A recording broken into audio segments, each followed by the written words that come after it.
सिंध में तालीमी निज़ाम शदीद बदहाली का शिकार है। बावजूद इसके कि सिंध हुकूमत ने बजट में तालीम के लिए एक अच्छी रकम मुख्तस की है। हमारे यहाँ 7 मिलियन से ज़ायद बच्चे स्कूल नहीं जाते हैं। वालिदैन सरकारी स्कूलों पर भरोसा नहीं करते हैं। सरकारी टीचर्स की कारकर्दगी 0/0 है।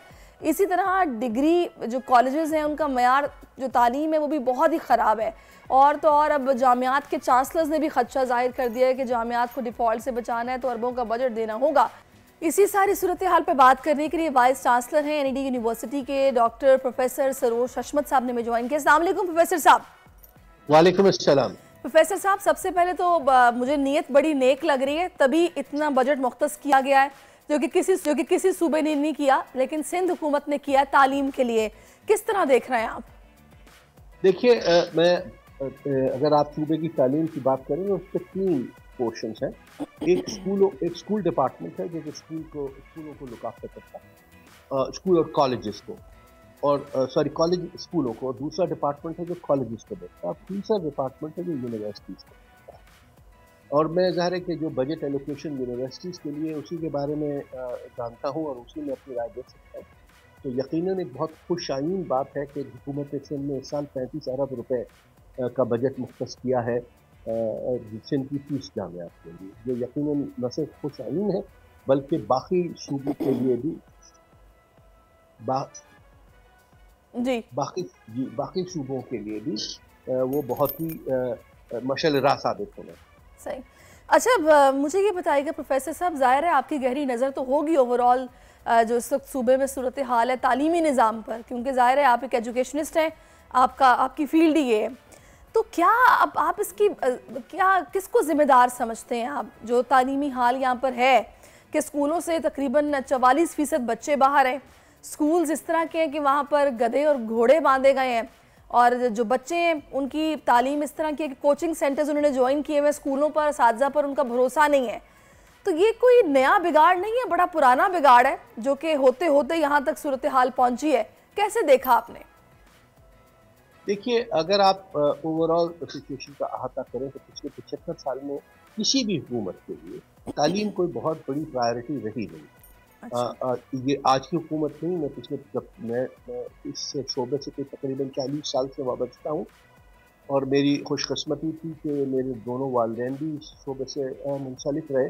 तो मैंने तो उसी घराने में आप खुली। तो एक्चुअली है ये कि हमारी किसी भी हुकूमत की कोई बहुत बड़ी प्रायोरिटी है नहीं तालीम, और उसकी वजह से ज़ाहिर न सिर्फ, और उसके ज़िम्मेदार सब लोग हैं, चाहे वो हुकूमतें हों, हुकूमत में चाहे वो पॉलिटिशियंस हों, चाहे वो ब्यूरोक्रेसी हो, और चाहे वो स्कूल एडमिनिस्ट्रेशन और स्कूल के असातिज़ा हों। सब इंतहाई गैर जिम्मेदारी का सबूत देते हैं, और ज़ाहिर है कि उसमें सबसे बड़ी जिम्मेदारी जो है वो तो स्कूल के असातिज़ा की भी है ना, कि कम से कम वो तो अपनी ड्यूटी पूरी करें। अनफॉर्चुनेटली फिर जब निज़ाम बिगड़ता है तो उसमें हर चीज़ बिगड़ती है। सही लोगों का सिलेक्शन नहीं हुआ, जो लोग आ गए वो उसके अहल नहीं थे। तो इसकी, और जो मुल्क में आप देख रहे हैं कि एक्चुअली सबसे बड़ा फुकदान जिसके ऊपर बात नहीं होती कि वो है ह्यूमन कैपिटल का, गुड क्वालिटी ह्यूमन कैपिटल। हमारे पास जो भी आज बुरहान है और जो भी तकलीफ है, उसकी प्राइमरी वजह है कि हमारे पास अच्छा और ईमानदारी से काम करने वाले लोग नहीं हैं।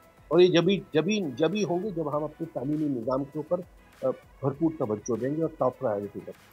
अच्छा, अभी सैयद सरदार अली शाह साहब की जो नीयत है, ज़ाहिर है उस पर तो शक नहीं किया जा सकता, तभी ज़ोर भी दिया गया होगा, और बजट जब बन रहा होगा तो उस पर ये बात लाजमी हुई होगी कि अब इस सूरत हाल को हमें बेहतर करना है। तो मुझे ये बताएगा कि बजट तो मुख्तस हो जाता है, लेकिन उन फंड्स को किस तरह और कैसे और कब कब इस्तेमाल किया जाना है, ये भी उसके बाद एक क्वेश्चन मार्क होता है जिसका जवाब हमें मिलता नहीं है। तो आपके ख्याल में होना क्या चाहिए अगर हम सूरत हाल को बेहतर करना चाहते हैं? देखिए, बजट की असल में अगर आप देखें तो बजट के 2 हिस्से होते हैं। एक वो बजट है जिसको रिकरिंग कहते हैं, जिससे तनख्वाहें और दीगर चीज़ें दी जाती हैं, और दूसरा डेवलपमेंट बजट होता है जिससे डेवलपमेंट का काम किया जाता है।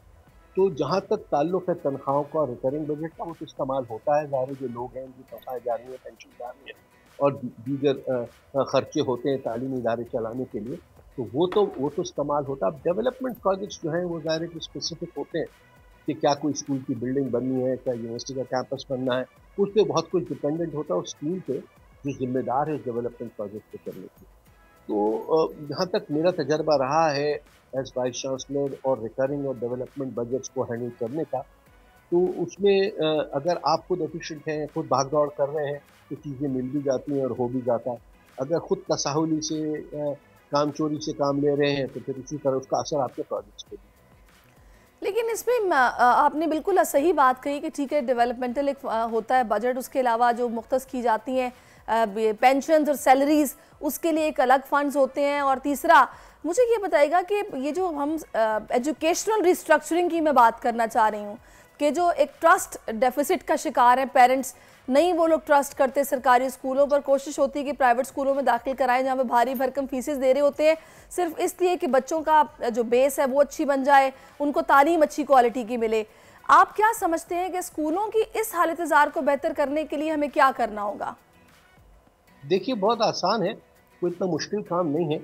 असल में हमें सही लोगों का सिलेक्शन करना है और सही लोगों को न सिर्फ सिलेक्शन करके बल्कि उनको प्रॉपर्ली ट्रेन करके उनकी जिम्मेदारियां करनी है और फिर उनको क्लोजली मॉनिटर करना। अगर ये 3 स्टेप्स हो जाएं तो कोई भी निज़ाम बहुत अच्छी तरह से चल सकता है।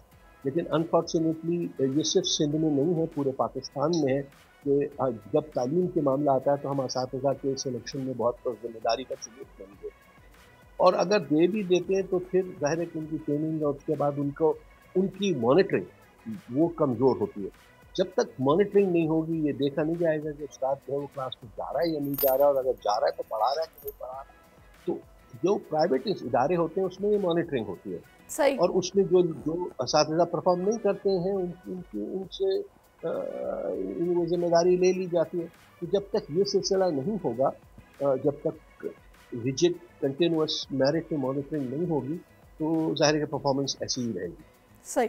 बहुत शुक्रिया आपका प्रोफेसर साहब, आप हमारे साथ मौजूद रहे हैं। बिल्कुल, मॉनिटरिंग बहुत ज़रूरी है, जब तक मॉनिटरिंग नहीं होगी तब तक चीज़ें बेहतर नहीं हो सकती हैं। सब्सक्राइब करें और बेल दबाएं ताकि कोई खबर रह न जाए।